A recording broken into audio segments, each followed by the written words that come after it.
the science and practice of enhancing human performance for sport, play, and life.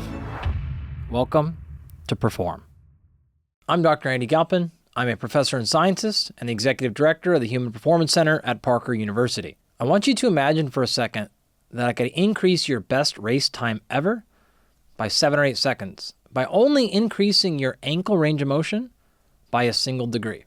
You don't have to actually run that exercise because that's been done scientifically and it turns out to be true. To put this in context a little bit, that 7 seconds might be what it takes for you to finally cross below that 24-minute mark if you're an elite male running your best 8K time. Or maybe you're a woman and you're trying to finally get below 20 minutes in that 6K. But remember, that's only for a single degree change. Imagine how much you could improve if we got 2 or 3 or even 4 degrees difference in that ankle range of motion. See, this is not just about ankle range of motion. In this particular case, what we're talking about is reducing the asymmetry or the difference in range of motion between the two legs. Most of you have seen this classic Vitruvian Man, right? Leonardo da Vinci's perfect symmetry between the human body. And it's romantic for us to think about that. And in fact, in the early 1900s, we thought that the symmetrical human was the perfect thing to be. If you looked at an athlete, you would pick the one who's the most symmetrical to be the most successful in all sports. But that turned out to not be true. In fact, the wonderful writer, David Epstein, if you've ever read his tremendous book, The Sports Gene, outlined and talked about how the body type explosion happened recently after that, where we started to realize some sports and activities require asymmetry and in fact are given a huge advantage when limbs aren't the same length and when the body doesn't work exactly the same way on all sides. Today, we're going to dive into this because there's also the reality that shows people that have asymmetries, particularly in their lower body, increase their injury risk by as much as 35%. So which is it? Do asymmetries help us or do they hurt us? We all have them. The most common one is what we call handedness. You're right-handed or you're left-handed. That exists in every human, well, at least about 98% of us. That other 2% can use both sides pretty equally. For over 5,000 years, we've been acknowledging the fact that we at least have some different skill on one side of our hand versus the other side. And the general rule of thumb you're going to hear is 10%. Now, I want you to remember this number because we're going to come back to this over and over and over again today. The difference between one side of your body, front and back, top to bottom, left to right, as long as it's within about 10%, then you're fine. But we actually know scientifically that's not the case. And in fact, if you look at the research on this, one recent review came out that looked at over 6,000 athletes and found that across 30 studies, about a third of the research found that asymmetries led to more injury. About a third of the studies found it wasn't relevant. And then about a third of the studies said, we actually don't know. Could be somewhere in between. People are really confused right now. Right, we see these other studies. One of my favorite ones in this entire field looked at almost 300 Jamaican kids. Jamaica, of course, being arguably the most dominant sprinting country in the world despite being really small. And it found that symmetry, specifically just the size of things like their wrist, the size of their ankle and their knees, predicted not only who was faster in the 100-meter dash, but who was also faster 14 years later. And so we have this confusion. What's going on? Should I be symmetrical? Should I not? If so, how much is too small? How much is too big?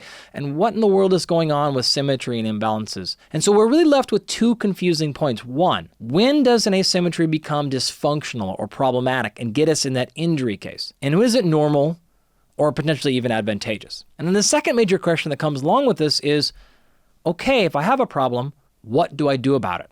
If you were to Google this right now, how do I correct asymmetries or muscle imbalances?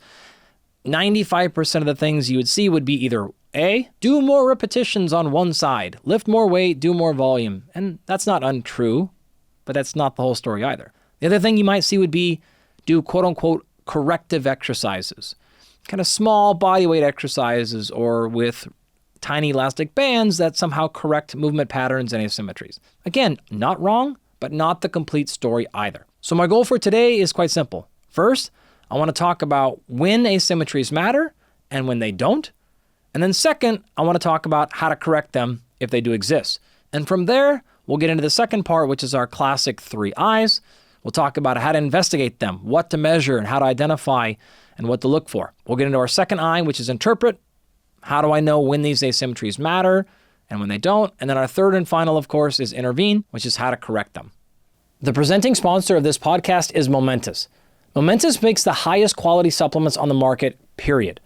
I literally spent years vetting their products, company, and leadership team before officially partnering with them in 2023.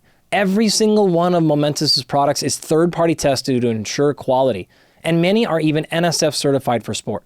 Now, while I love all their products, I'm incredibly excited about their new Fiber Plus prebiotic. Almost everyone is seeking more energy, improved recovery, and better performance. But most people are missing a key foundation to their overall health, and that's getting enough good fiber. In fact, 95% of Americans are failing to hit the recommended daily amount of fiber. Fiber powers gut health, which we know drives long-term performance.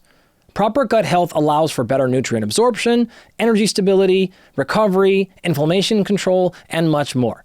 I personally simply mix a scoop with their cinnamon flavor and some water every night, and by doing so, I make sure I'm covering any gaps I might have in my daily fiber intake that I try to get through eating a balanced whole food diet.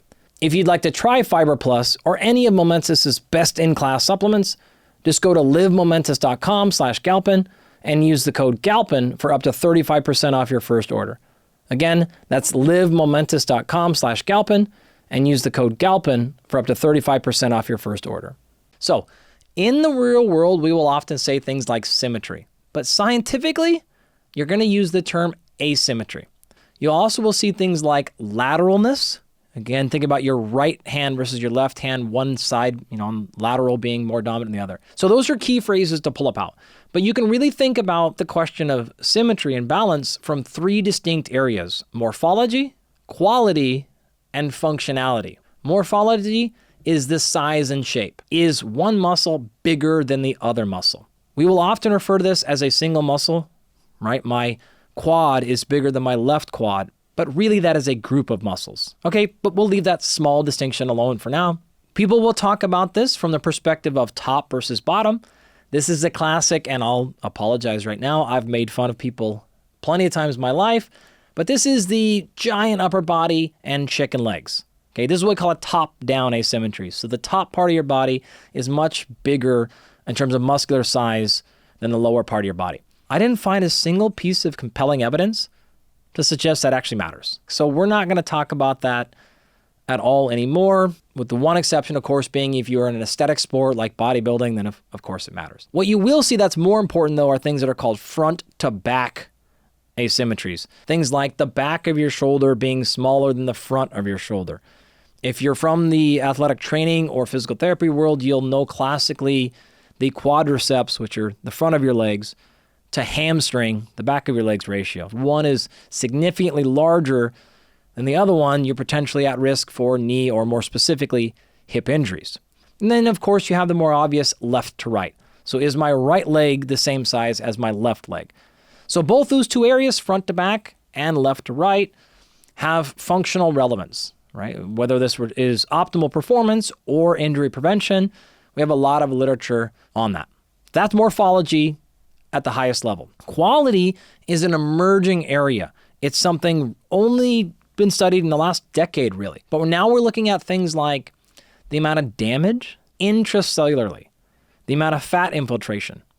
Now here, I want to be really clear. We're not describing the amount of body fat. What we're talking about is the amount of fat inside each muscle cell, not even in between them or connective tissue.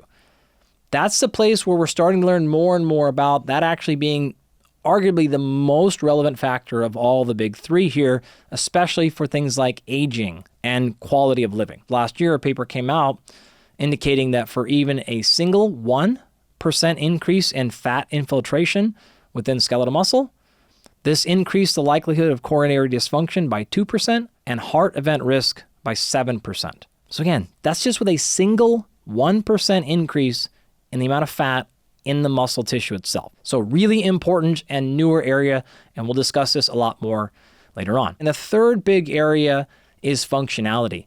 This is where most of the research exists, and because of that, the vast majority of the confusion exists. But we're going to get through that, and I promise you're going to walk out of here today with a pretty clean understanding of where the research lies and what's actionable or important to take away from that. Big areas are things like what we'll call motor control or motor skill. This is a classic. If I asked you to kick a ball, which foot would you be able to have the most control with? Which one would you be more accurate with? Right? That's motor control and motor skill. If I gave you any kind of a performance task, throw a baseball, throw a dart, you would have one side that's more skill driven than the other. You also have things like physical strength, so maximum force production.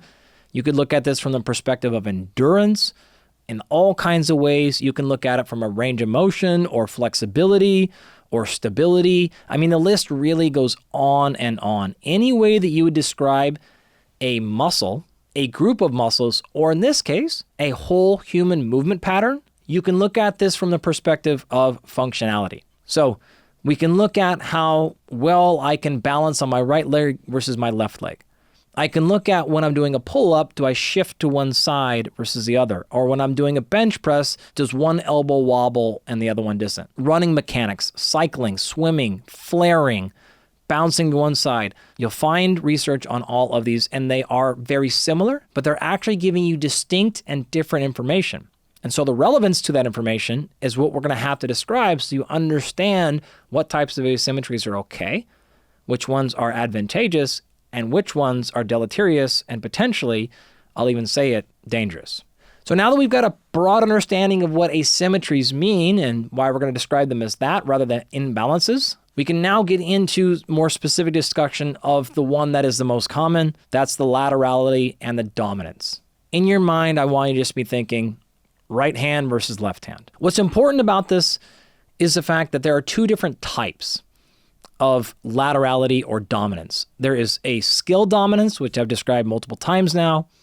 This is, can you do a fine motor movement really well? Can you write with your hand? Can you perform precision surgery? Those are skill-based things. And then there's also what is called force dominance. Now, the force dominant one is exactly what you think of. It is strength. Typically, in sporting or athletic-related endeavors, we have a difference between our force dominant side and our skill dominant side. Here's an example. Take badminton. If you've ever done that sport before, let's say you're right-handed with your badminton. Well, what you realize is in order to make your move or to hit the shuttlecock, you actually have to step forward with your right leg. So your right leg will balance and break your body so that your right hand can reach the tool that you're hitting. Now, in this particular case, your right leg is jamming into the ground and breaking your entire body, so your right leg becomes much stronger and almost always much larger. So in this particular case, the right hand and right leg are both the skill dominant and force dominant. But if you contrast that to, say, soccer, what you're going to see is someone who might be kicking with their right leg because they're more skilled there will be bracing hard with their left leg. So the left leg will be the force dominant side, and their right leg, or even right hand, if you were a pitcher, it's the same thing. So any Major League Baseball fans out there, if I'm a right-handed pitcher, that's going to be my skill side, my right hand, but my left leg is still smashing into the ground, and that's going to brace my body, gives me the trajectory backwards, which allows me to actually throw the ball forward. Golf is the same way. If I swing right-handed, the vast majority of force comes out of my left leg, pushing me back, which is a little bit counterintuitive, but you get the point there. That, I think, laid the foundation for what we're really describing. Hopefully you have a better understanding of what we're even talking about when we say things like asymmetries and imbalances. Trust me, friends, I could go on and on about the terminology here, but I'm going to skip past it and go to our next big section, which is why these asymmetries develop in the first place. Because once we understand why they're here, we have a very clear roadmap about when these things matter, when they don't, and exactly what to do about them. So why do asymmetries exist? We've had a wonderful model for about 60 years called the Van Valen model. That name doesn't matter, but it really breaks down asymmetries into three major buckets. More recently, a fourth one has been added, but here's what it really means. There are things in your body called directional asymmetries. Directional asymmetries are genetically driven. We all have them, and they're all going to, well, almost always be the exact same. These are things that happen in your body that are supposed to be asymmetrical. This is the fact that your heart is not in the center of your body. It's actually off to the left and slightly twisted. Your spleen, your liver, different parts of your body are some asymmetrical, but they are that way predictably, and they are the same in basically all humans. The second one, and I apologize, this is a terrible name, but it's called anti-symmetries. These are also genetically driven, but they're unpredictable. If I see a newborn baby, I can predict which side of their body their liver is on. I can't predict if they're going to be right-handed or left-handed, but I know what's going to happen. That one's important. We've already talked about that a little bit, and we will come back to that. Third one are what are called fluctuating asymmetries. These are actually environmentally driven. Typically, these are small random deviations that are a result of external pressures. Generally not good for you, generally not a good thing. These can be seen in things like your nostrils being asymmetrical, your ears being different. Again, often associated with poor childhood development. Not really in the scope of today's conversation, so we'll leave those off. So those were the classic Van Valen top 3. The fourth one that's been added more recently that I love are called sporting asymmetries. These are repeated movement-induced adaptations. It's skill development, friends. You did something a whole bunch of times and you caused an asymmetry to occur. This is most of the stuff we're thinking about. This is muscle size. This is motor control. It's range of motion. It's all that classic stuff. So what does cause these things more reliably? It's asymmetrical demand. I mean, that's really as simple as it gets, friends. You're doing something either because your training program is not balanced. I know I think I was 14, I woke up one day in my bed and my right shoulder was killing me. I didn't specialize in sports. I played every sport. I played every position. I was wildly different in what I did outside, and my shoulder was killing me one day. And I couldn't do anything on the court, and I don't know why, and it got really bad. I eventually went in and found out I had a torn labrum in my shoulder. And I had to play the entire basketball season not being able to lift my right shoulder up, and then I had to play the entire baseball season having to throw underhand, and I could swing and hit, but I couldn't throw a baseball, and eventually had to get shoulder surgery. When I look back, the lifting I was doing at the time, I was doing all pressing, benching and things like that, and all the training that was in the pull-ups and the bent rows and all the pulling stuff, I would just skip all that stuff. There was no major injury. I didn't land. I didn't tear anything. I literally woke up one day and was like, why does my shoulder hurt? And something in my arm was torn. That was an asymmetry I completely caused. In this case, it was a front to back asymmetry in my exercise programming. I was doing way too much pressing for my pulling. Other things that can happen that are probably one of the most common ones are injury compensations. You've all probably experienced this. You get hurt in one place, you compensate by moving differently somewhere else, which may be way up or down your body chain, but that can cause short or long-term asymmetries to develop. And then the third big category here are what I'll call just movement deficiencies or technique issues. This is your mobility and flexibility. This could be strength limitations. In fact, some of the people that I respect the most in this field will generally refer to these as stability issues. So when you see a shoulder moving poorly, it's generally not a strength issue, it's a stability issue. This is when you'll see things like the classic myofascial chains. In season 2 of Perform, I had a wonderful discussion with a friend of mine, Jill Miller, and she talked a lot about the fascia and how there are these relationships. And these things have been documented, though, in fairness, there's a lot of skepticism and mysticism, I'll just say, in this particular area. But there is some research support suggesting things like if you improve your ankle range of motion, your head position can change. There's been other studies connecting your hamstrings to your neck, your foot, especially the bottom of your foot, to your hamstrings and so forth. There are planes of connective tissue that run throughout your body, and they don't just run from the left side all the way up the left side. They can cross over. Folks, again, in the physical therapy side of the world will know exactly what I'm talking about here. This is the upper cross syndrome. This is the fact that not only can your right ankle determine your neck, but your right ankle can determine your left shoulder. And way more complicated and interesting stuff can happen past this. We have these things, right? So if you're moving asymmetrically in, say, a shoulder, it may be something else in the kinetic chain that's causing that to happen, especially if we've got some sort of myofascial issue going on. If we've got a limitation in performance then, or a limitation in stability or endurance, this is when that symmetry, the entire chain, starts to express itself. This is commonly shown in things like what's called the bilateral force deficit.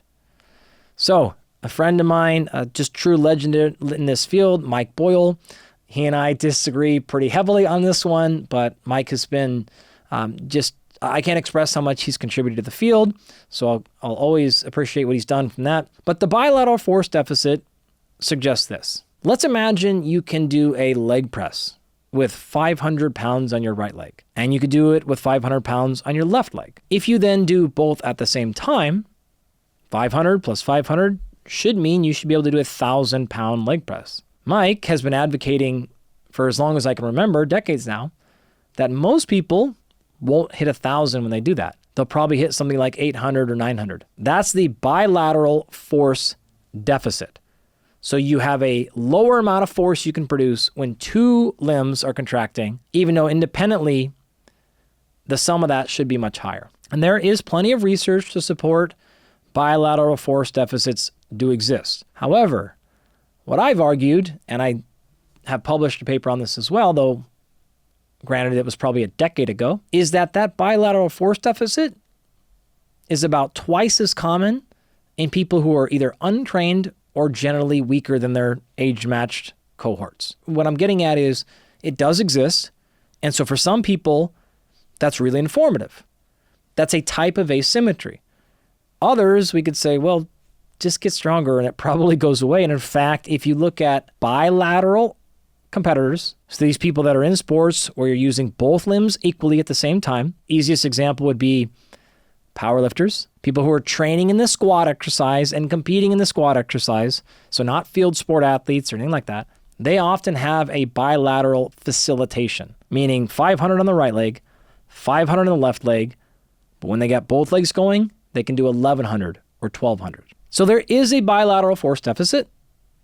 It's important for some, it's not as important for others, and it's actually irrelevant for some other small group there. The last big, broad category of things that cause asymmetries are just movement patterns themselves. This is your lifestyle. If you're a plumber and you're always screwing or drilling on one side, you can expect that side that's always turning in a particular way to be different. So your vocation, and then certainly if you're in a sport. If you're in a repetitive sport, let's imagine golf, where you're swinging thousands of times per week the same way, we're going to cause asymmetries that didn't exist. Maybe some were there to begin with, but we took them even further because of our direct exposure to repeated asymmetrical demands. One thing to note on this is there's some evidence, though not much, and we need more of it to see if this holds true, that those who specialize in sports early cause more asymmetries, and then therefore, and direct evidence on top of that, are injured more during and even after their sport. So I think this is one of those lines, even if we're not worried about the research on specialization, which just since we're here, it's generally not a good idea, especially prior to the age of 14 or 15. You really want to be careful about specializing in sports at a young age, with probably gymnastics being the one exception. And I'll probably light the whole world on fire with that statement, but you get the point. One of the reasons why is because of this. If you specialize early, this evidence indicates you'll have more asymmetries, which indicates potentially more injuries down the line. Now, we also need to keep in mind that depending on the sport, if we're talking about a sports participant, asymmetries may be a part of the game that's okay. If you look at things like asymmetries in your legs with jumping, most of us, if I said, can you jump equally high on one leg as you can the other leg, most of us are going to say, no, you have one leg you jump higher on. That's totally normal. Research on this suggests that that amount of asymmetry with jumping is like twice as high in trained jumpers. No surprise, right? You take a high jumper, they can jump way higher on their dominant jump leg than their non-dominant leg. Way higher, or way more of an asymmetrical difference than a normal person. But if you compare that to, again, we'll go back to our powerlifters who both train and compete in squatting, they actually will jump pretty much equally on both legs because they don't have any asymmetrical training exposure. Everything they do is both legs in the same spot at the same way, where the high jumper is everything they're doing is one leg jumping higher every time they're doing their skill sport. I think we've gone enough into the background of understanding kind of why these things happen. I'd like to transition now and get into our first eye and start talking about part two of how do we measure these various forms of asymmetries. When do we know that they're good, bad, or indifferent? And then finally, what we're going to do about them when we find them and we've identified we want to make a change. Today's episode is sponsored by Element. Element is an electrolyte drink that has an ideal electrolyte ratio of sodium, potassium, and magnesium, but no sugar. Hydration is critical to performance, both physical and mental. And countless studies have shown that even a slight degree of dehydration, even as small as 1%, can lead to decreases in physical output and mental performance. We also know that electrolytes are critical to proper hydration, which I've been harping on for years. But you can't do that, proper hydration, by only drinking water, especially if you sweat a lot. You need to get the right amount of electrolytes in the right ratios, and that's why I'm a huge fan of Element. In fact, many of you might remember that I featured Element in my YouTube series on hydration nearly 6 years ago. I featured Element in these videos because their blend of 1,000 milligrams of sodium, 200 milligrams of potassium, and 60 milligrams of magnesium really is unique and different than any other electrolyte on the market, and it has great scientific support. I use Element on nearly a daily basis, especially when I'm doing really hard training in the heat and I'm sweating a lot. If you'd like to try Element, you can go to drinklmnt.com/perform to claim a free Element sample pack with the purchase of any Element drink mix. Again, that's drinklmnt.com/perform to claim a free sample pack. As is typically the case, but really so here, bad data is worse than no data. If you can't collect data on asymmetries really well, you're far better off just not doing it. And the reason is your chance of false flags are way too high. I'll go through this really quickly. If you need to take a 10-second mental break because you don't care about this part, I understand. But for those that do, I do want to say this pretty quickly. The testing considerations, if you're going to test yourself or someone you're working with for asymmetries, they are different. The very first thing you need to figure out is, of our big 3 types of asymmetries, morphology, again, that's muscle size, quality, or functionality, which one are you even testing for? You'll be stunned, but a lot of the times when we hear practitioners and people talk about asymmetries, they treat all 3 of those as the same thing. And as I've described with the study we did in my lab and plenty of other examples I've given, they are very distinct. They're telling you different things entirely. And so first ask yourself the question, what am I trying to test? Then from there, we have factors like age, sex, which right now don't appear, either one of those, to be major drivers internally of asymmetry, but you always consider every factor you can, right? We have experience level. I've given you multiple examples of this already. Highly trained athletes are going to have more likely, more magnitude, more serious asymmetries, where an untrained person or someone maybe not even trained in that exact test will perform differently. Are you doing a test over your normal range of motion? Are you doing a test at your normal speed? You see what I'm getting at. If you start walking away from anything that's not normal for you, then we're going to see something different. There's actually been some really cool studies that have looked at things like test a highly trained bench presser at 50% of their 1 rep max, and you won't see any asymmetries in their ability to activate the muscles in their shoulder, chest, and abdomen, and things like that. But then you slap them with 90%, so almost their maximum, and the asymmetries start flying off the chart. And so simple things like that, right? It's so much of this field of asymmetry and balance does everything at body weight or at light loads. But when you do it heavy, when you do it fast, when you do it to fatigue, those can completely change your findings.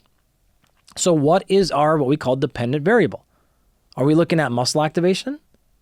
Are we looking at range of motion? Are we looking at a single muscle group or a movement pattern? All of this should be something you're considering.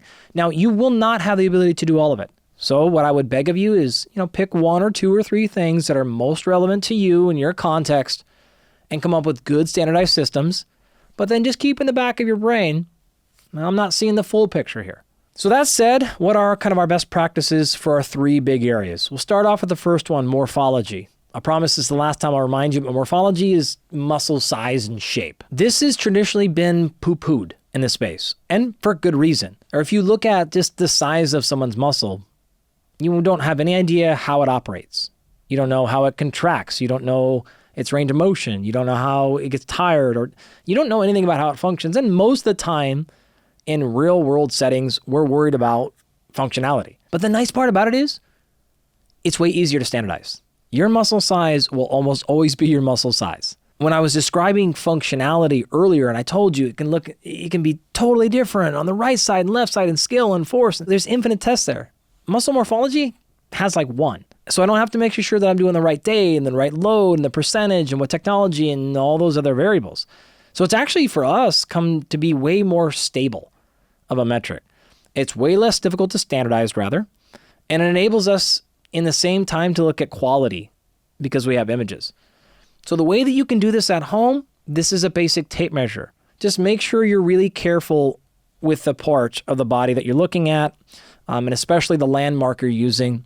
Bunch of ways you can do it, but just pick a standardized place. More likely, if you have access to it, you can use something like a DEXA scan. What's nice about a DEXA, pretty cheap, pretty affordable. They're getting more available, so people can do them without a prescription. And they'll give you generally things like your right leg versus your left leg. So they don't give you muscle by muscle, which is kind of a limitation there. It's a pretty big limitation, but it could be better than nothing.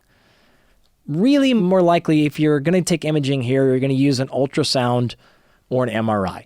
Now, those have always been really, really expensive, but that is coming down and is becoming more realistic.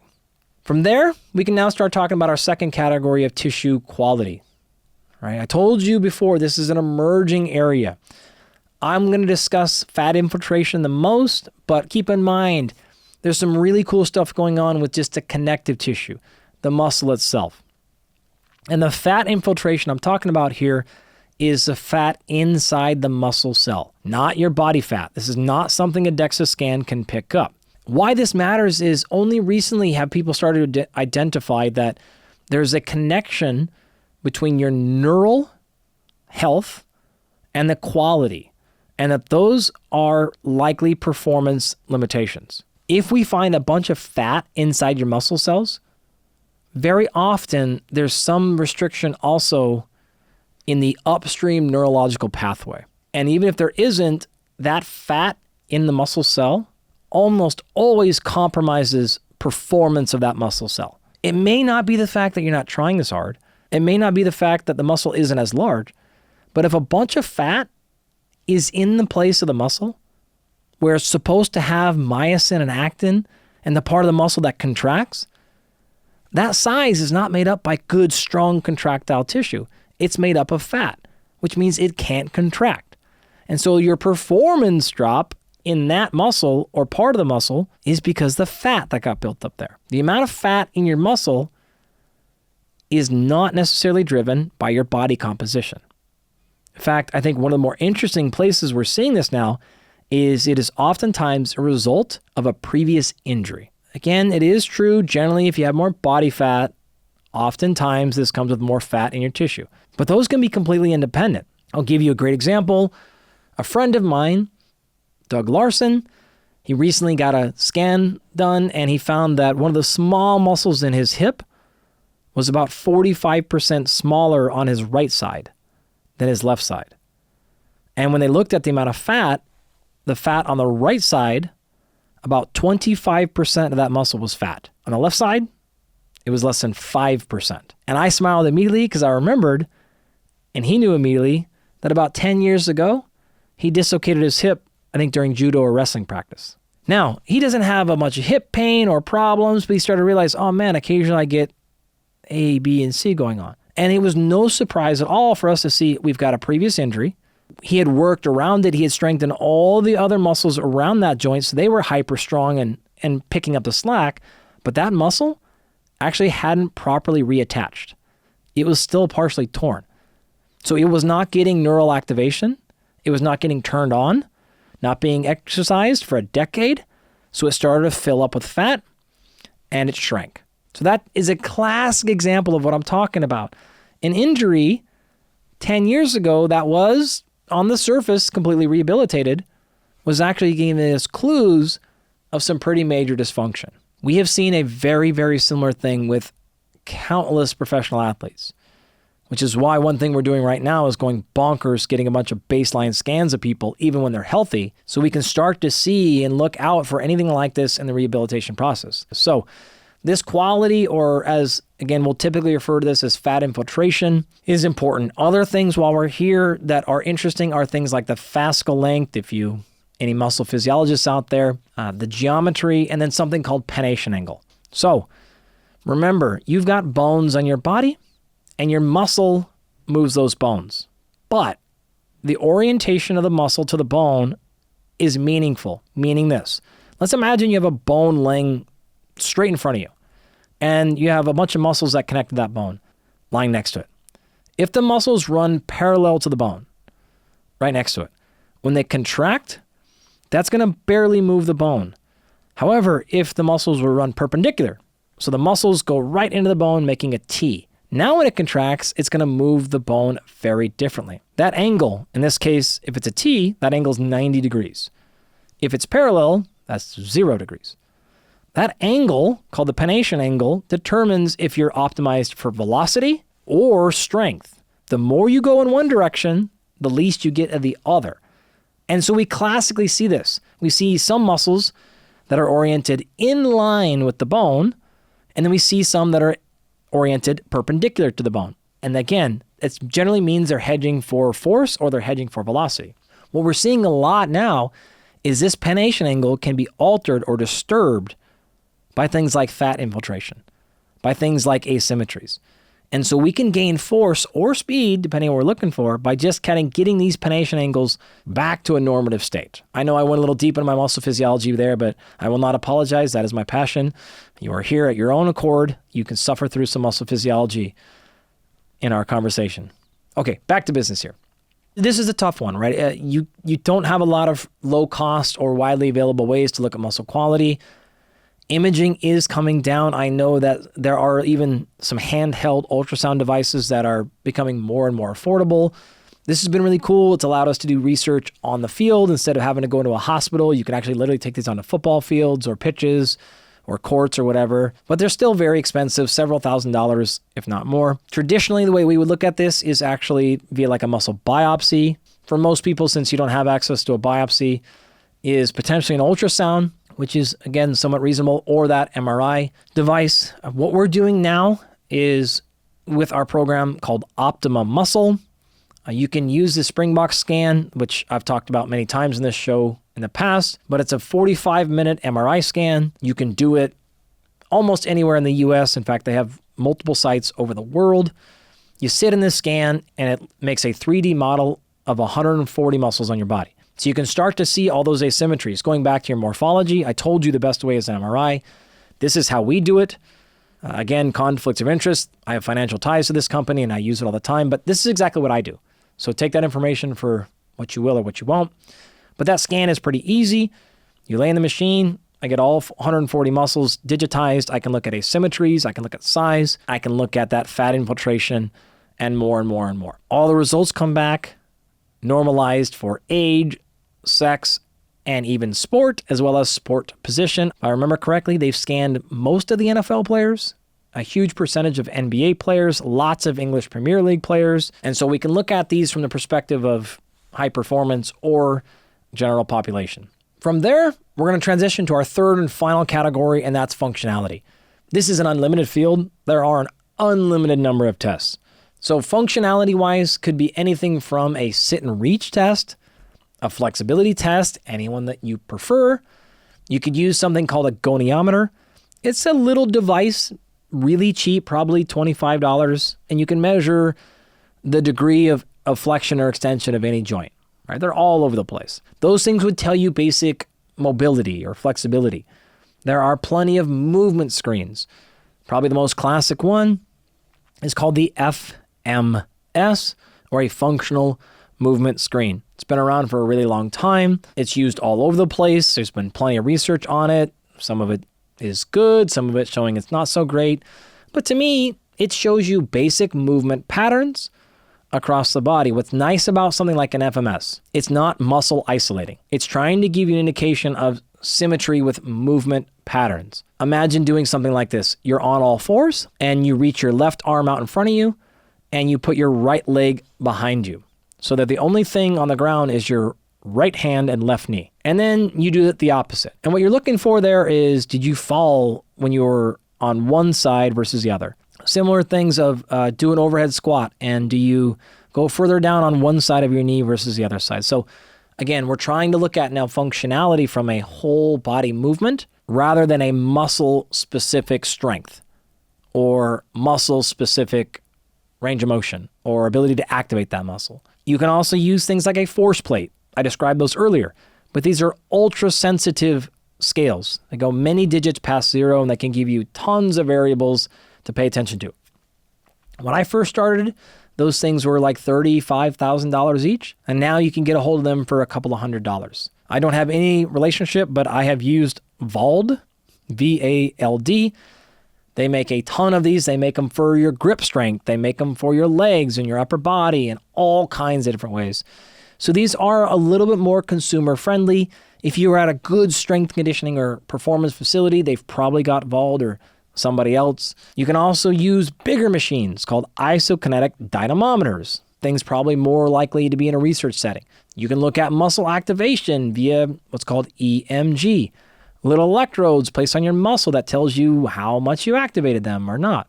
You could look at motion like Greg Rose does at Titleist Performance Institute with cameras. This is called motion capture. So we put little dots on all of your joints and then film you doing your thing, and we can look at exactly how you're producing force and when you're producing it and the range of motion and all those things. Really common ones for non-sport situations, or honestly even used in athlete research, are things like the Y balance test or the STAR excursion. You'll see this as SEBT.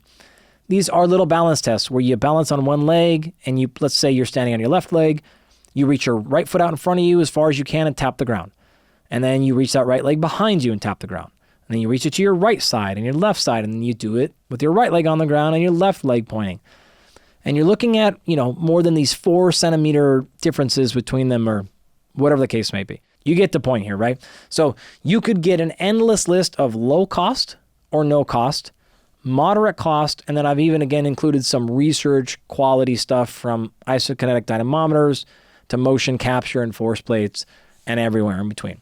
So you can get your question answered here however you would like for functionality. What's most important, regardless of what test you're doing for morphology, quality, or functionality, it's the interpretation. And friends, this is the tricky part. So when do these asymmetries matter and when do they not? Let's dive into that next. As I stated at the outset, I think it's best to frame this entire question in 2 pillars: performance and injury risk. Performance-wise, the question is ultimately this: is this asymmetry hurting my performance or aiding it? And then from an injury perspective, pretty obvious. Is it increasing, reducing, or not having any meaningful insight into my injury risk? We need to understand this though. Injuries are a result of countless variables. Asymmetry is only one of those many, many, many variables. So while we look at the research here, it might be easy for us to give it a little bit of a hard time because it's not incredible. You're not going to see any study that says, oh my gosh, this small asymmetry promises injury. But that'd be unrealistic because, as I've stated, your training, your nutrition, your hydration, your sleep, your previous injury history, your age, so many things go into non-contact injuries. There's no way an asymmetry alone could describe all of that risk. So I want to make sure I stated that at the outset here. So let's start going through it though. What do we know about asymmetries in muscle size and muscle quality? And I'm going to lump those two together for now in those 2 categories, performance and injury risk. Well, the first question you want to ask yourself, if you identify a legitimate muscle size asymmetry, is it even real? The classic example I'll give here is take your trap muscles, those muscles kind of behind your neck, between your neck and your shoulder blade. We'll see this really commonly. In fact, if you look at me, you'll probably notice one. And you might see things like, wow, my right trap is way smaller than my left trap. So then if you go to Instagram or TikTok or YouTube rather, you'll see, wow, do more trap raises or shoulder shrugs on my right side. Well, you could do that to your blue in the face and it probably won't do any different. Because in this case, they're not actually bigger. They look different because something else is injured. So in other words, if you were to look at me on camera right now, those of you watching, and let's assume my shoulders were perfectly straight, parallel to each other, if I had an injury, say my neck, and I shrugged my left shoulder a little bit to protect against that injury, that would make my left trap look significantly bigger. It's not. I'm just shrugging my shoulder. So what you may be seeing with muscle asymmetries is actually just postural differences, injury protection. So before you go doing an 8-week block where you put 20% more volume on one side of your body, make sure you actually have a morphological difference. Another thing we have to pay attention to, and you'll see this when people get really lean, you'll see huge asymmetries, especially in things like your lat muscles and your abs. Abs are the easiest one. Almost nobody has a perfectly symmetrical six-pack. That's normal. Remember, your bones aren't perfectly symmetrical. So the way that your muscles start and stop on your body won't be the same distance. They won't have the same shape. They will look different simply because of anatomical, structural things that you got no control over. So our first stop on this journey, in terms of interpreting whether or not we actually have a problem, is making sure that we're not, one, just seeing differences in posture, and then two, making sure it's not just anatomically driven. Other stuff that we've learned from probably has come more from general population and aging-related research in terms of morphology and asymmetries and when they matter. I'll just call the general population. These are typically people who are either sedentary or maybe recreationally active at best. And we'll see things like lower limb muscle mass asymmetries. When they exceed 3.5%, the injury rate starts to really climb. And specifically, one of the papers I mentioned at the very beginning here was one found that increased your risk of injury by up to 35%. And this actually makes a ton of intuitive sense. If you have a muscle that is larger than the other complementary muscle, this is almost surely going to result in movement dysfunction. Because movement is skill-driven, that isn't necessarily as problematic as the whole muscle itself being larger, because I can correct a skill really quickly. But a muscle itself being much bigger or smaller than the other one means something significant is potentially going on. Right? Another kind of a similar story here. One paper found an increase in asymmetry by 1%, increased injury risk up to 83% in women. So you can see the point there, and I wouldn't get too bogged down in like 80% injury risk, 35% injury risk. The point of it is here, these small asymmetries, 1%, 3%, are making a meaningful and what we'd call a clinically meaningful difference down the line. Remember at the beginning when I said 10%? Well, here's some pretty compelling evidence that when it comes to muscle size, unless you have a reason for it, and even then we might argue, that 3.5% difference in size between like muscles, especially in the lower body, that might be something you want to consider correcting and not just leaving alone. From the aging research, the biggest thing that stuck out to me in reading a lot of those papers was the size, the fat infiltration, and the connective tissue quality. That stuff can predict what are called functional outcomes. In other words, I can look at how much fat is in your muscle if you're over the age of 50, and I can predict your balance. I can predict your walking speed. I can predict your flexibility and your strength. For the third or fourth or maybe fifth time now, these areas are getting a lot of scientific attention right now because they're trying to help us figure out, well, what is actually happening with aging muscle, and the fact that that component can explain and directly predict how you walk, how you move throughout the world, to me is very compelling to pay attention to. We also have to acknowledge then that morphology, that quality, stacks very differently than functionality. And as I said, but I really want to reiterate this point, I could actually make a compelling case, and I have so in my own brain at least, because the functionality stuff is so wildly context dependent, I actually think morphology might be a better place to pay attention to. Right? When I was going back earlier and I was saying like the math is different and the standardization and if it's fast or slow or strong and what test you're doing, it makes it so hard to standardize. It's almost impractical. And so what I've told you just candidly what we've been doing, and here you go, here's our behind the scenes secret. We've actually turned so much more to the morphology because I know it doesn't tell us about how the muscle functions, but because it's just so much easier to standardize, bad data is worse than no data. And so we have turned to at least getting quality data, even though it's being limited, and using that muscle size and quality imaging stuff.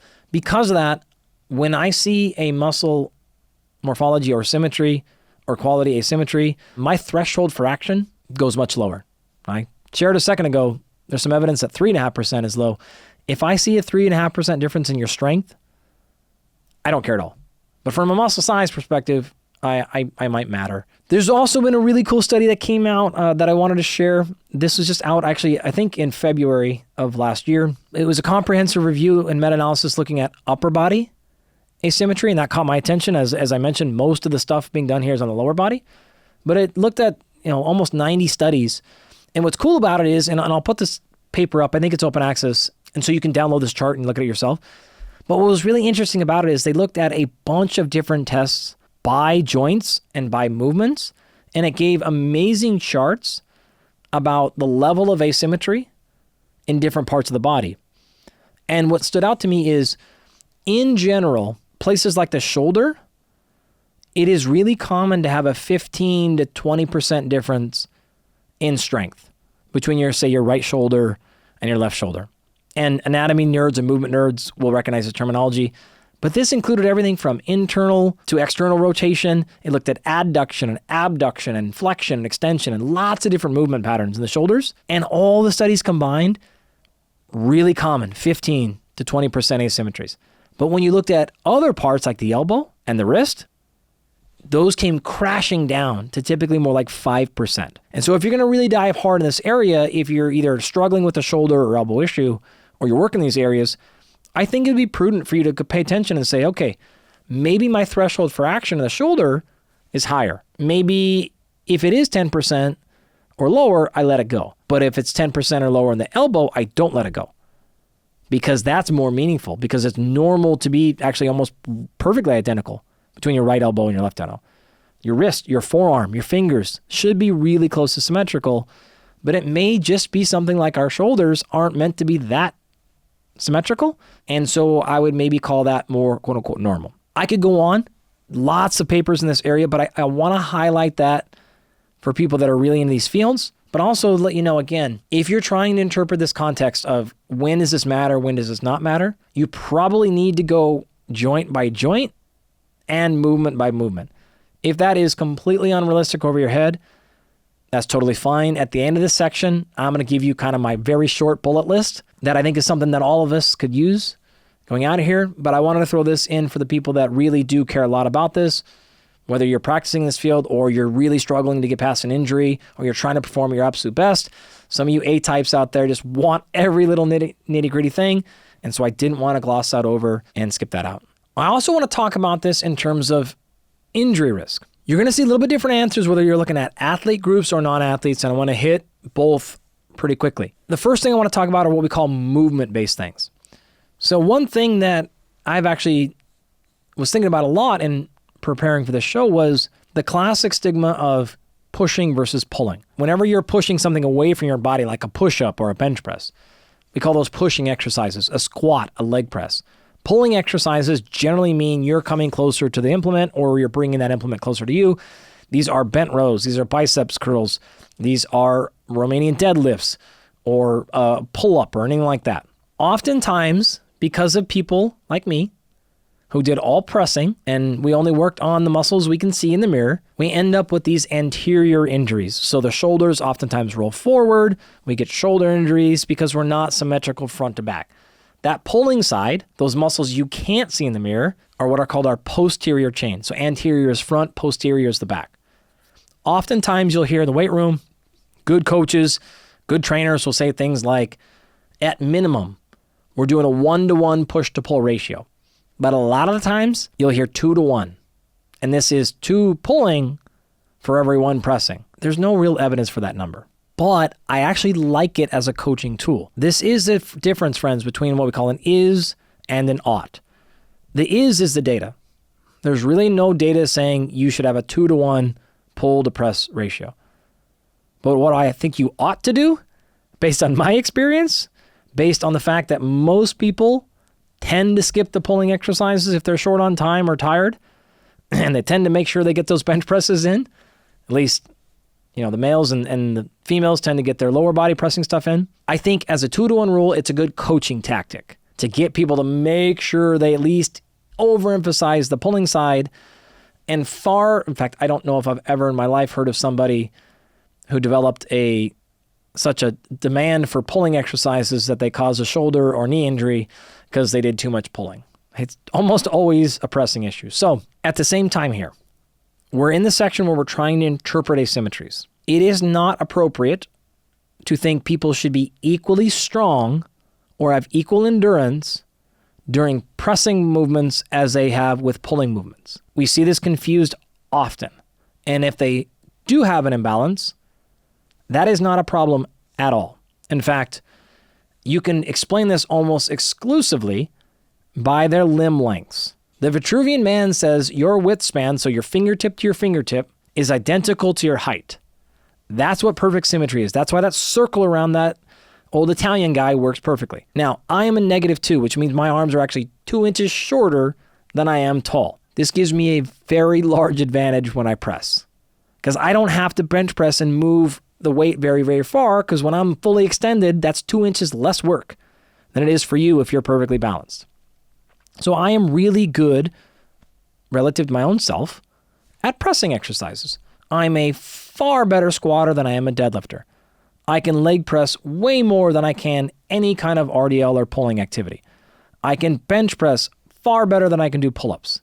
You get the idea. If you have different limb lengths and you are a plus, in fact, I think the average NBA person, NBA or WNBA, is somewhere between 6 to 10 inches plus. I know there's classic examples of people that are like 7 feet tall in the NBA that have 8.5 feet wingspans. That's how you refer to it. John Jones, one of the best combat sport athletes of all time, in part was extremely difficult to beat because his reach was inches, if not feet, longer than any of his opponents. It is a huge advantage for pulling. Why? If I had 8 inches longer arms and I went to do a deadlift, my butt doesn't have to go nearly as low down because my hand can reach the bar. As it stands now, I got to go all the way down like I'm squatting all the way on the ground, literally, to reach the bar. That makes it really hard to deadlift. I've got to do a lot more work and a really bad mechanical position. Long femurs, short femurs, your femur to shank to waist ratio. In fact, you'll see this. Good distance runners have really short torsos and their hips are really high. In fact, the old joke that you'll see a lot is you can see a good distance runner who's maybe 5'8" tall, and you stand him next to Michael Phelps, who is 6'2" or probably something like that, and they probably both wear 32-inch jeans. The runner has longer limb lengths than he should for his height. Good swimmers have way lower, shorter legs, but long torsos, and so you can't tell the difference. If you look at this from like the biomechanical world, you see this again. Oftentimes, people will do fun things like they'll have two people sit down on a chair next to each other, and you can take a picture of them, or you can see that their heads are at the exact same level, and then they stand up, and one person is 8 inches taller than the other person because limb lengths are different. What I'm getting at with all this stuff is these will determine your balance between your pressing and pulling. That's not a functional asymmetry that we care about. That is almost, again, exclusively driven. Well, obviously it can be driven by your training, but it is highly driven by your limb length and your levers, and that is not a type of asymmetry that we should be overcorrecting in coaching. So we leave that one alone. Others that are more actionable in terms of movement pattern are things like the functional movement screen. The research on it, as I said before, is not incredibly compelling, but if you understand the limitations, I think it actually is helpful. There have been plenty of studies on it. Some say it does predict injury. Some say it does not. If you perform poorly on a movement screen, so again, think of this as 5 or 6 or 8 exercises you do, and we're not doing this to maximal strength. We're not doing this to maximal endurance. We're looking at the quality of your movement. Is the way you step forward over a rope the same on your left side as the way you step forward over your right side? There's no speed component, there's no fatigue, there's no force or strength component to it. That's why we're calling this, quote unquote quality. I've mentioned the FMS several times, but there's a bunch of these movement screens. FMS certainly has the most research behind it. If you perform really poorly, like if you were to imagine getting a letter grade and you got a D or lower, you're very likely or much more likely to have an injury because of movement quality. But if you're at a B and you go from a B to an A, you actually really shouldn't anticipate any change in your injury risk. If you are untrained, you probably don't have great symmetry. If you're highly trained, you probably do better on these tests because they're pretty easy human movements and you're an athlete or you're really skilled and you can compensate. So when you kind of just give the research some context and you don't just read it abstract by abstract or put it into an AI filter, It actually makes intuitive sense. So for things like that, the general rule we have is if you score a C or lower, making up what a C would be, right? But just like if you're in the middle to lower part of it, you should probably address that. If you're above it, I'm not worried about it. Why? Because it wasn't done at load, it wasn't done fast, and all the other limitations we talked about. So we should think of these as screens. That's what it's called, right? It's a screen. It's not an end-all diagnostic. It's a screen for really bad movement. And if that happens, you should correct it because you are probably increasing your chance of injury or dysfunction somehow. Today's episode is sponsored by David. David makes protein bars unlike any I have ever encountered. They have an amazing 28 grams of protein, only 150 calories, and 0 grams of sugar. That's right, 28 grams of protein, and 75% of its calories come from that protein. This is 50% higher than the next closest protein bar. Honestly, it's the best tasting bar I've ever had in my life by a mile. And their newest bar, the David Bronze Bar, tastes incredible as well. While I often talk about the importance of getting 1 gram of protein per pound of body weight for things like muscle health and recovery and the promotion of lean body mass and satiety, the reality of that is, for most people, getting that 1 gram of protein per pound of body weight is really challenging. However, David makes that easy. Their bars taste incredible. The gold bar is packed with 28 grams of protein with just 150 calories, and the bronze bar has 20 grams of protein, also with just 150 calories. I eat one almost every single day and always have 2 or 3 with me in my backpack when I'm traveling, and I literally mean always. It probably sounds funny, but I eat them as dessert all the time. When you try them, you'll know exactly what I mean. If you're interested in trying these bars for yourself, you can go to davidprotein.com/perform. Again, that's davidprotein.com/perform. This then leaves us with our final category of functionality. So what do we know about the relationship between overall asymmetrical function or performance and injury risk? And now we've got a can of worms to unpack, friends, because there's an enormous amount. So I'd like to try to do my best to summarize the landscape of the research and not go into any specific area in extreme detail. To get us started, remember, there's a difference here between skill and force. And so most of the research is brought into kind of 2 big categories. The first is what I'll call strength and force. Typically, the tests you're going to see here are leg extension tests. You're sitting in the machine at the gym and you're lifting your leg out in front of you as heavy as you can. Grip strength is you literally take an implement and squeeze as hard as you can. The other major category are what I'll call power or functional jumping tests. These are often things like a single leg hop, a counter movement jump, something like that, okay? So that's the main 2 ways these things have been tested. After pouring through this stuff, here's what I basically found. If you're looking at athletes, 8 of the 10 studies in this area, the ones that were done at the highest quality, found positive associations between the amount of asymmetry in either strength or power and injury risk. So more asymmetry, more likely to be hurt or more likely to get hurt. That should tell you something. Even more directly, there were 6 studies that looked at unilateral jumping. This is jumping on one leg at a time. In the 6 studies that looked at that metric and looked at injury, 5 of those 6 found a positive association. So to me, this is very actionable. I would strongly encourage having your individuals or yourself jump on one leg doing some kind of unilateral jumping test and looking at the amount of asymmetry. And we'll go over the actionable magnitude later. But that one seemed to be pretty clear. Those that have the more asymmetry in their ability to jump on one leg are more likely to eventually get hurt in their lower body. Okay, we don't care about upper body injuries. That's not really related. Unless they are specifically trained in unilateral jumping. And again, this is when you get in the research, you're like, oh, that actually makes sense. If you look at a basketball player who only jumps on her right leg, he's probably going to have a more asymmetrical thing. But if you're looking at a player who's in a symmetrical sport, we shouldn't be seeing huge asymmetries in the right and left leg with jumping. When we turn our attention to non-athletic populations, almost everything we're going to see here is what we'll call aging. Every study defines aging a little bit differently, but oftentimes you're looking at 50 years old plus, sometimes 60 plus. But I think it's really helpful. It's not that these things don't matter in 40-year-olds. We just typically don't do research in people that are either not athletes or not over 60. The middle-aged people just get kind of left out to dry. And that's not just for asymmetry research, that's just science in general. But topic for another day, as we say. What have we learned here? There was a really compelling study that found 60%, again 60% of older adults who fall had an asymmetry of more than 10% in lower body power. To me, that's extremely actionable. We start to see this in individuals. 60% of these people are going to have a fall. You can Google the consequences of falling, especially after the age of 60 or 65, and it's bad news. So we want to avoid that at all costs.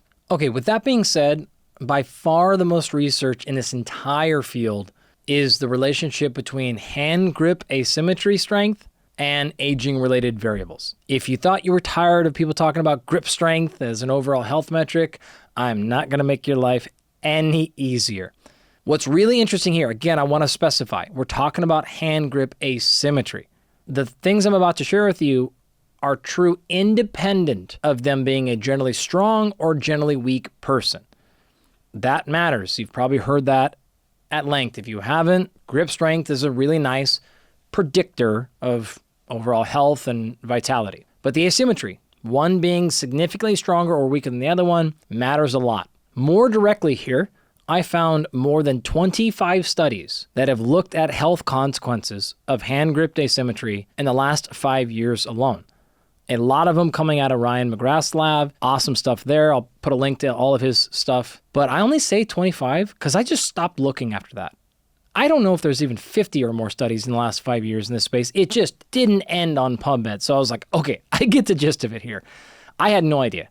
I knew this was a thing. We've been talking about this in our coaching practice for a long time now, but not to this extent. I also have to jump in and say something. Many people are pushing back on hand grip strength right now because it has become over-specific. We don't need to be training our grip strength as the most important variable. Most of the time, something like grip strength is just a crude proxy of overall health. It's a crude proxy of general strength. But in this particular case, as I said now several times, this is asymmetry, and this is independent of being generally strong or generally weak.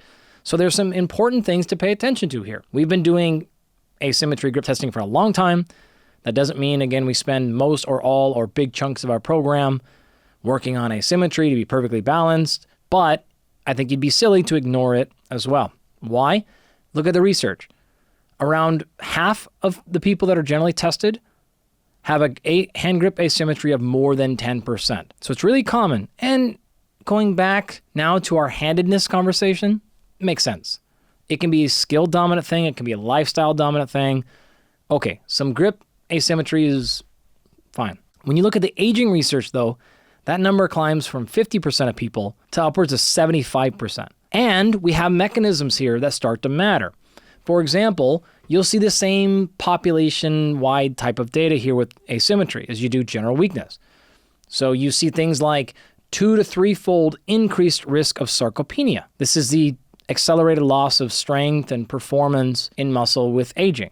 It's not good. I'll reiterate for the 20th time here. It's not just that your grip strength is weak, it's the fact that it's asymmetrical that has this doubling or tripling of our increased risk of sarcopenia. I could list off the diseases and disorders and I would never stop.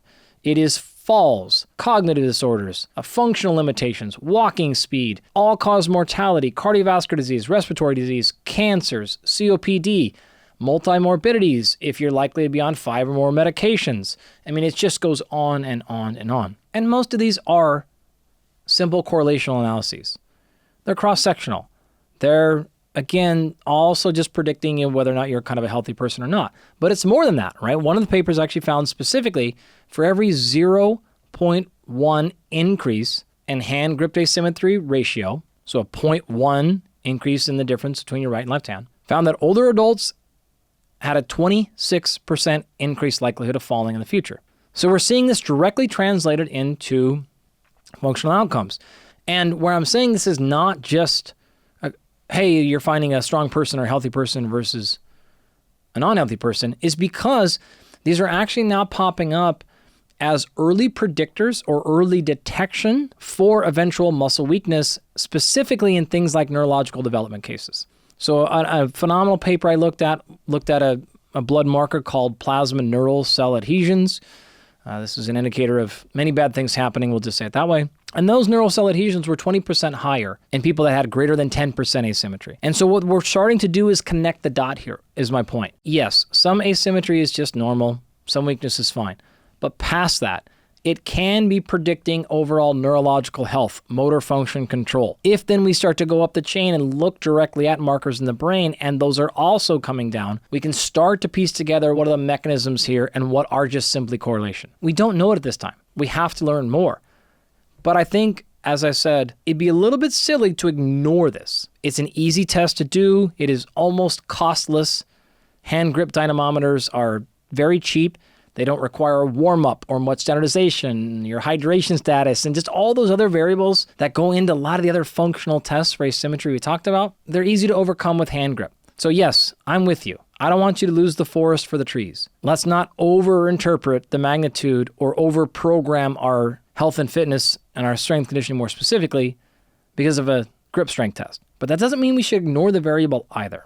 I'll move off of that soapbox and round us out here with our last component to help us interpret this asymmetry testing data and talk about the landscape of physical performance. So when we look at this side, which maybe is a little bit of a wordy way to say, do asymmetries help, hurt, or independent of actual physical performance? Well, it depends, right? I've been setting that answer up for a long time now, but symmetrical sports likely need more symmetry to maximize performance. The easy examples, running and cycling.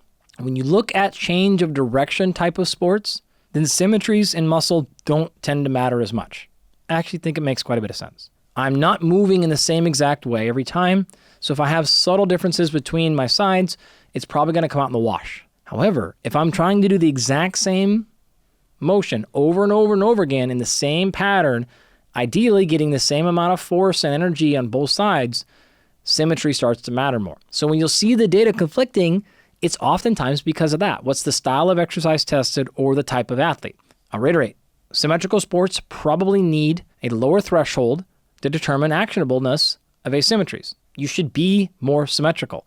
Lowers your injury risk and enhances your performance. Let me give you some specific details. I like this paper that came out, and it looked at all the studies that qualified for this particular review, and it looked at performance, overall function, morphology, as we've described, kinetics, and kinematics. That's kind of how you're moving through space, the forces you're producing, the angles you're producing it at, and so forth.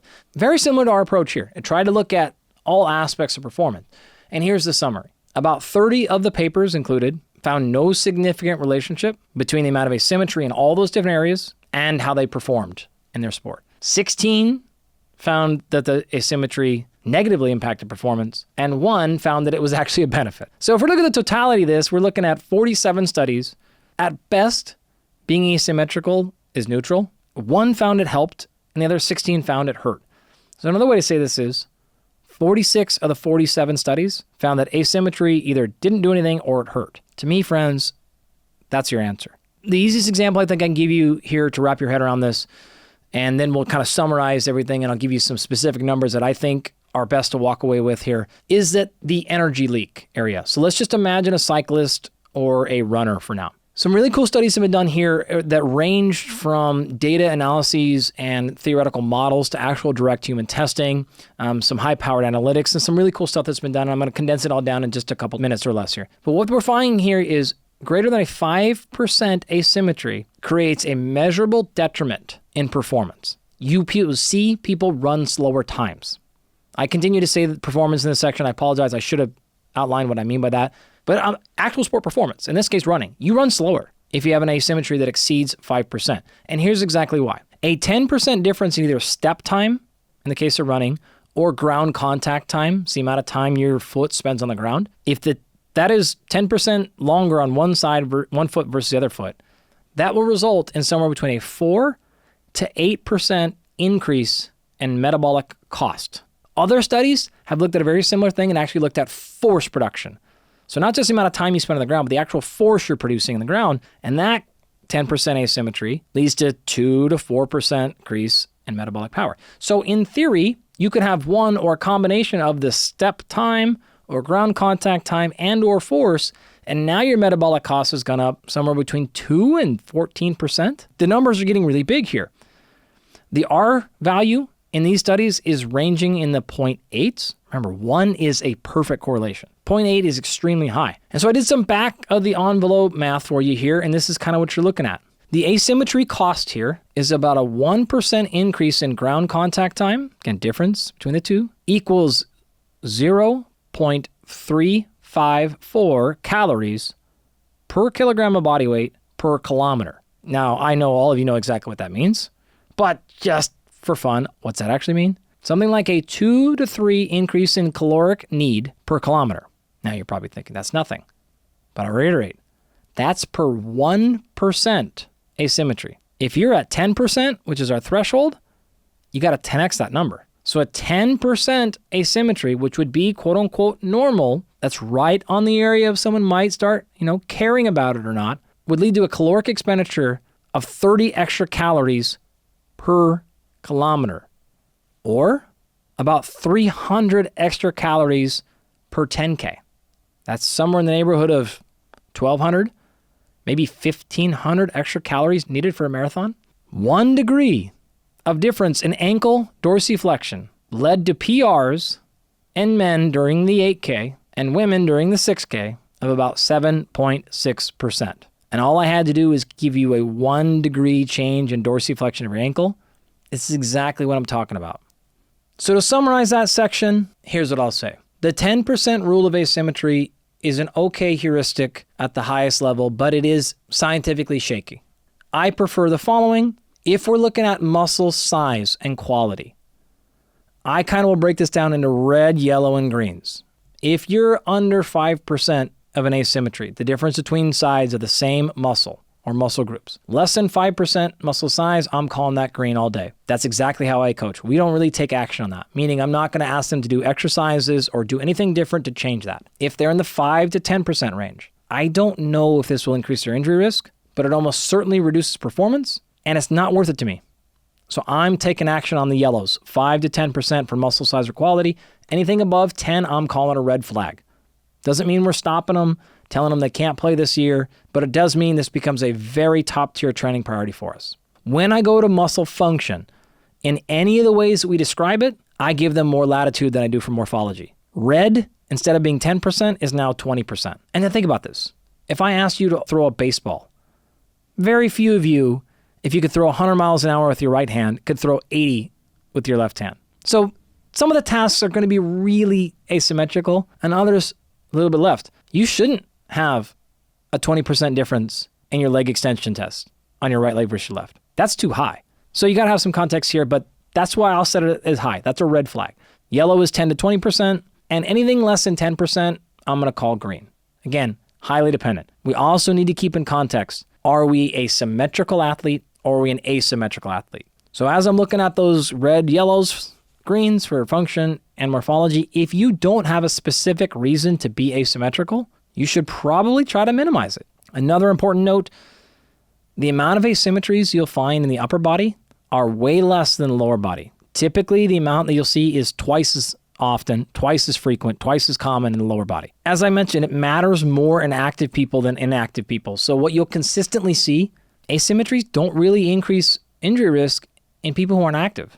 But as soon as you become active, whether you're an athlete or just an exerciser or a human mover, that asymmetry is going to rear its head now. And this makes a ton of sense. You have a small asymmetry, but then you're actually doing something with your body. You're just giving that asymmetry more exposure. You're more likely to either make it worse or something bad to happen. But if you're not using it ever, well, geez, of course you don't get hurt. The threshold for peak performance is probably lower than minimal injury. I've said this multiple times, but I'll be explicit here. If you want to minimize your injury risk, you can probably have your threshold a little bit higher. But if you want to perform at your best, you need to keep addressing those asymmetries even after you've eliminated or reduced the injury risk. So when I say threshold is different, that's what I mean. So if I look at somebody and we have an asymmetry and a performance test of 8%, I'm probably not worried that they're going to develop an injury, but I'm going to look at this and go, well, we're not as efficient as we can be. We're wasting gas here. We're burning extra fuel. Let's get more efficient so we can run at our best. So if you don't care about performing at your best, then I would maybe stop at the injury thresholds and do your best. But some of you out there do. I know. I get a ton of comments and messages about people that are like, man, I'm trying to be my best here. So great. I would continue to press then on those asymmetries and work to try to get your best performance. The last final thing I'll tell you is, regardless of athlete or non, morphology or functionality, skill or force. Whenever you're over 20%, it's probably bad. We can boil it down to as simple as that.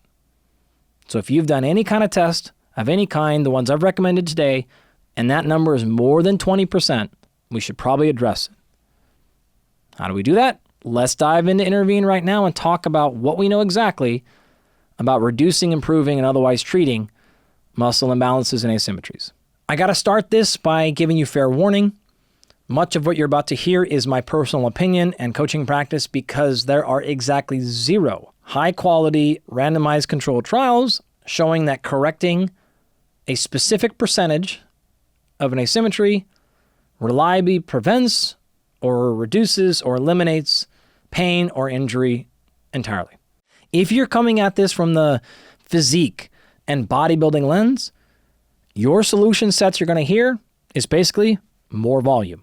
You're assuming that the problem is muscle size, maybe muscle strength, but most likely that's what we're talking about, which is fine. If you're from the lens of the physical therapy realm, you're going to hear that corrective exercise. You're going to be told to move slowly, to move in correct patterns, probably do body weight or very light loads and learn to move better. Again, totally fine.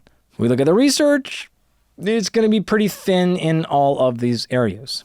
You might be surprised to hear plyometrics is one of the most studied areas in this entire field. A really nice review that I was able to find actually looked and found 8 randomized controlled trials that had about 150 participants in it, so not huge studies, not a lot of them. In general, what they'll find, unilateral plyometrics is generally more effective than bilateral plyometrics. What I mean by effective is how well do they reduce the asymmetry? How effective are they at bringing you back to balance between the two sides? Unilateral plyometrics almost always will significantly decrease the asymmetry, meaning my training is I jump on my right leg and I land on my right leg. I don't jump from both. I don't jump from one to land on the other. That's what unilateral training is. And so really when I looked at this for the lower body, plyometrics seem to really do the trick. But what's really happening here is an interesting physiological phenomenon where when you're jumping and landing, it's very different than doing a body weight exercise for stability or a more traditional, corrective exercise. Because moving slow and moving light is good, but it doesn't create the same neurological demand as moving fast and landing with load and force. So the brain has to rapidly mobilize more motor units. It enhances neuromuscular coordination and control, thereby reducing sports injuries oftentimes. You also have to learn to control bilaterally through the torso. So you jump up and land on your right leg, you have to control the entire body. You have to control the hip and the shoulder and the neck and your posture, and are you forward or backwards? And so you've got a balance component too. You've got an ankle stability component. You've got a whole cascade of things happening up and down the chain that are not just about the local muscle. This is why these things differ than just doing things like your traditional leg extension strengthening test. So it's the jumping and landing and the coordination aspect that gets more of your nervous system engaged, which means we correct the force performance. And ideally, if we had any bilateral force deficit before, we continue to reduce that and work on that because we're getting impact across the entire system, not just the local muscle itself. Now, I'm making sure to be clear here, this is not scientifically validated, but what I did do is talk to a ton of people that I respect. These were Division I strength and conditioning coaches, to running coaches, physical therapists, scientists, and a bunch of people that just said, what do you actually do? When you have somebody come in that you're working with, aging, young, athlete, what does it actually look like? And so what I've done is I've compiled together kind of this 5-step program here. I'll put this out there to you and do with this information you will. But when we have identified either a muscle strength or size asymmetry that we want to correct, the first step is what I'll call pre-exercise. So this is the stuff that you do prior to your workout. So start off with either some sort of soft tissue or mobility, flexibility. This could be a foam roller or the equivalent, whatever you use, and to make sure that the joint is able to move the right way it's supposed to. You want to be able to move symmetrically. If we're already starting from an inability to get our joint in the right position, it's going to be hard for us to train that in the right position. You'll hear a lot of coach speak here of saying make sure you can access the joint, or you can own the movement. That's kind of what they're referring to. Can we actually get into a symmetrical position? So that oftentimes means we will do some, again, I'll call it soft tissue or mobility work, and then follow that up immediately with pre-activation, specifically on the weaker side. So maybe I'll just give you an example so you can kind of connect the dots as we walk through this. But let's say we've got an asymmetry in our right shoulder versus our left shoulder. We'll start off with maybe foam rolling our right pec muscle or our front shoulder and opening that up. And now all of a sudden my right shoulder can move with the same degree of extension or abduction or adduction or whatever the case is as my left shoulder. Great. Then I'll activate it. Maybe I'll do a specific exercise on the weaker side to make sure that muscle is, turned on and activated and ready to fire. I can certainly do it on my stronger side as well, but I really want to emphasize it on my weaker side. Make sure I have access to the position and then make sure that the muscle is ready to go. Step number 2 is what I would call exercise selection. So this is in your programming itself. So hedge more of your programming towards unilateral exercises. Should make intuitive sense. If you're doing all bilateral exercises, again, this would be a barbell bench press, right? Both arms are moving at the same time. Maybe hedge a little bit more, but you don't have to go all the way to unilateral. So switch the barbell out to maybe 2 dumbbells so that both arms are still working even at the same time, but they're working independently. So that weaker side is not being helped out by the stronger side. You also want to make sure that the exercise equipment you select, in this example I just gave you barbell versus a dumbbell, allows you to do both unilateral or isolating loading, right? So again, 2 dumbbells in my hand, they're both going up at the same time, or I do one up, then down, and then the other side up and down. So that's unilateral or isolating. Either way, modify your exercise selection to allow a little bit more of that type of loading strategy. Then individualize versus preset your exercises. A million examples here, but I remember years and years ago with an NBA player really having a hard time developing his glutes. And for whatever reason, all the standard exercises weren't working. He just had a hard time accessing his glutes with glute bridges and hip thrusts and all that other stuff. So eventually his team found a really weird little position that he got in and he felt a strong contraction in his glute. Great. That was his new glute exercise. So the rest of the team were doing hip thrusts or something else. He was doing this weird little variation exercise. He had a limitation he was trying to work on an asymmetry. And rather than just doing a preset selection of exercises, you do this exercise for this muscle, you do this exercise for that muscle. He was just tinkering with exercises till he felt a strong contraction in the muscle of interest, and he went with that. So think about the exercise, of course, but you really need to pay attention to the person themselves versus a preset selection of exercises. They don't guarantee a lot of activation. So get warmed up with your pre-exercise stuff appropriately. Then make sure that the exercise selection is giving you the ability to do more isolation work or more unilateral work, but not exclusively. Then it comes down to you actually being focused. Step number 3 here is what I'll call exercise technique. Again, there's lots of research here, but mindfulness, probably taking the music out of your ear. You're not listening to podcasts. You're not listening to work transcription. You're not counting even repetitions or the load that carefully. You're simply focusing on quality of execution. You're trying to make sure that right pec is being squeezed. You'll hear a lot of bodybuilders will talk out loud to themselves, and they'll say little phrases, and they'll be like, squeeze, squeeze, squeeze, squeeze, squeeze. Or they'll say right side, right side, right side. Or whatever the case is. They'll use verbal cues out loud because at this point, remember, we're not trying to maximize muscle growth or strength or anything like that. We're trying to get a specific muscle or small group of muscles to do a specific action, and by definition, they're not good at it. And so if we get lazy and we're too worried about our music and we just start getting the barbell up and we start using the stronger group, or in this case, triceps kick in too much when we're trying to develop our pec, then we're not getting at anything out of the exercise that we're trying to get, or we're not getting as much. That technique stuff is everything, friends. If you're like, I've done the program, I've done the work, and it didn't give me the results, a lot of times I'll be like, yeah, what were you doing during it? Were you really paying attention to quality, or were you worried more about outcome? Were you worried about how much weight was on the bar? Were you worried about hitting the reps because that's how many reps it said on the sheet? Or were you distracted by other things? That's what matters most here. I also, from terms of exercise techniques, this is one of the times where I actually like to go slow or potentially even use isometrics, which means you're not moving at all. I like these because they expose or exaggerate asymmetries.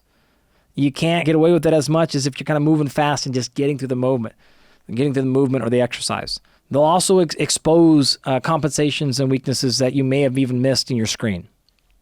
Doesn't mean you have to do only isometrics or always go slow, but I would use it as a part of your process. And then lastly, with your exercise technique, try to go through a really large range of motion, especially in the stretched position. Whether you fully lock out each rep, okay, I can live without that if you don't like the lockout, but at the bottom position where you're most stretched, that's going to give you the most range of motion. It's also going to induce a lot of muscle growth and a lot of muscle strength. So really spend that time in good positions down there. So step one, we've activated the muscle and got it in the right spot in the joint. Then we chose the right exercises. Then we executed those exercises with the most intent we could. The fourth consideration here is general exercise programming.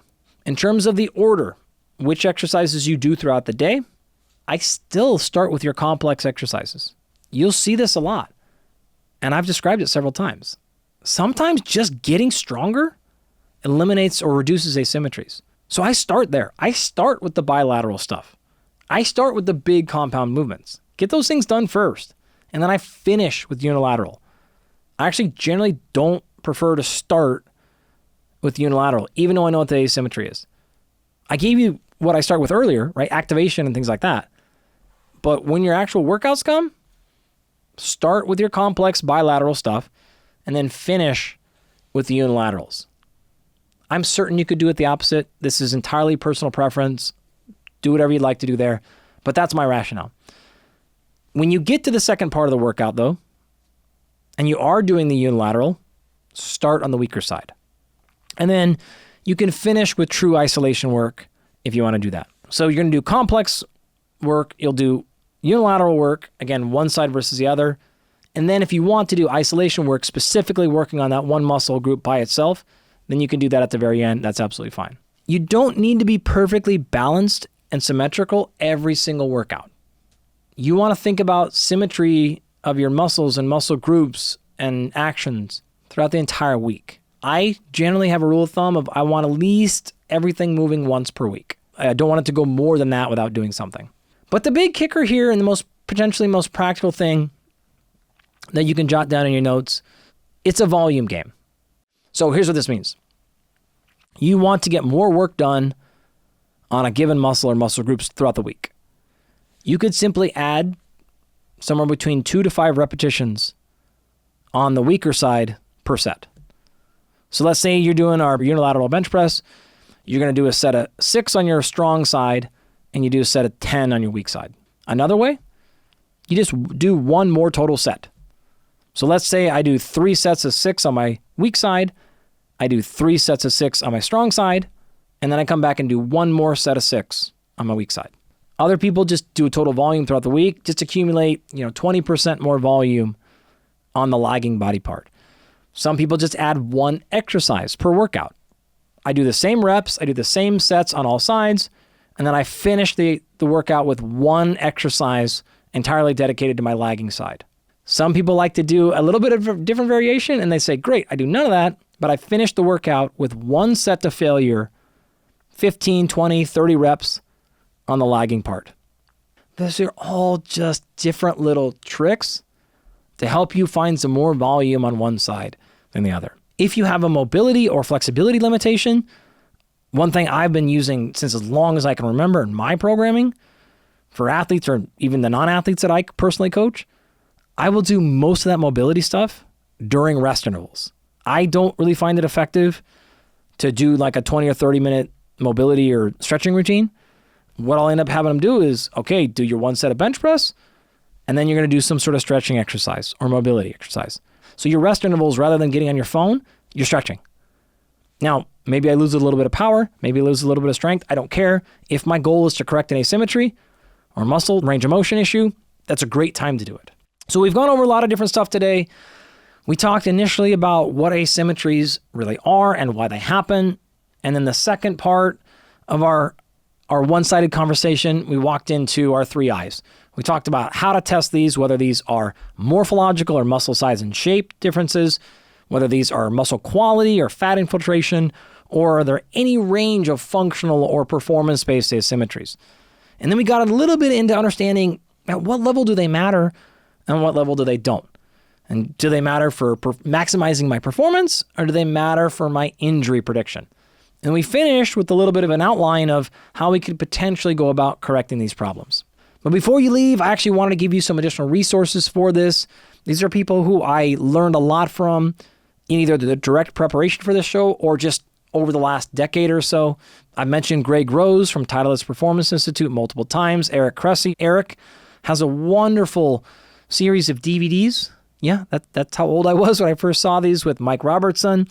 I think it's called Assess and Correct. I don't even know if you can find these anymore.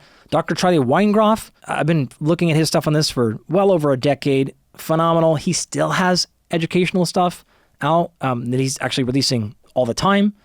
So you can check out his stuff. Dr. Kelly Starrett really turned me on to the mobility and the movement side of this equation with his company, The Ready State. Aaron Alexander has a completely different approach to this with his alignment method. And then, as I mentioned before, Dr. Ryan McGrath, whose research, I think is at North Dakota State, is literally called the Hand Lab, who's done a ton of this hand grip asymmetry and other research. So those were 7 people who I just found really helpful in this stuff. So to wrap up and give us a final conclusion, this is not an area only for athletes. I hope that I've laid out a case that this is an important thing for all of us to consider, whether we have ever participated in a sport or ever think we will ever again. These can have significant impacts on how we look, feel, and perform now, as well as the rest of our life. Another important take home here is the data, in my opinion, are overwhelmingly observational in nature and low quality, and we have few interventional or mechanistic studies, but I do not believe that should mean we should not take action. The key is to collect good data, interpret it with context, rather than blanket rules like as long as it's less than 10%, it's okay. There are skill-driven asymmetries, and these are probably good for sports. The easiest example is I probably should throw harder with my right hand if I'm trying to throw a baseball than my left hand. We're going to see this mostly in the upper body though, and it's probably less detrimental. Occasionally, if you are in a sport that requires foot skill, you'll see that, but most of the time, an asymmetry in the lower body is problematic. So that's a functional distinction there that is really actually pretty easy as a little more of a blanket statement. Upper body asymmetries, if they're skill-driven, probably okay.